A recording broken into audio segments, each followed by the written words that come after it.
ফুলে ফুলে ভরেছে সাভার জাতীয় স্মৃতিসৌধের মূল বেদি। কাকডাকা ভোরে শীতের কুয়াশাকে পেছনে ফেলে আলোর পথে মানুষের ঢল। বিজয়ের এই দিনে জাতির শ্রেষ্ঠ সন্তানদের শ্রদ্ধা জানাতে লাল সবুজ রঙে রেঙেছে সকলে। স্বপ্নের বাংলাদেশের যে দৃশ্যায়ন আমাদের হৃদয়ে গাঁথা ছিল, সেটার বাস্তবায়ন সম্পূর্ণ না হলে অনেকটা হয়েছে। আমি আশা করব যে নতুন প্রজন্ম তারা ইতিহাসটা জানুক। যুদ্ধে যায়নি অথচ গান দিয়ে প্রত্যেকটা মানুষকে উদ্বুদ্ধ করেছে। আমরা যখন গাই যে আমাদের এখনো গায়ে কাটা দিয়ে ওঠে। মুখে নানা বিষয় এঁকে শিশুদের উচ্ছ্বাসের কমতি যেমন ছিল না, তেমনি শারীরিক অক্ষমতার এইসব মানুষকে দমাতে পারেনি অদম্য তারুণ্য।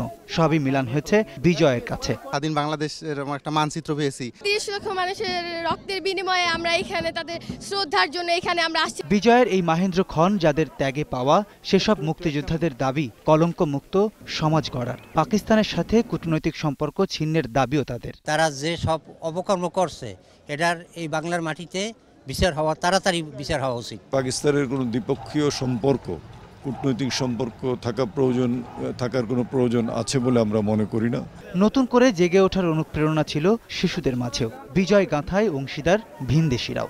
শহীদদের শ্রদ্ধা জানানোর জন্য আমরা এখানে এসেছি।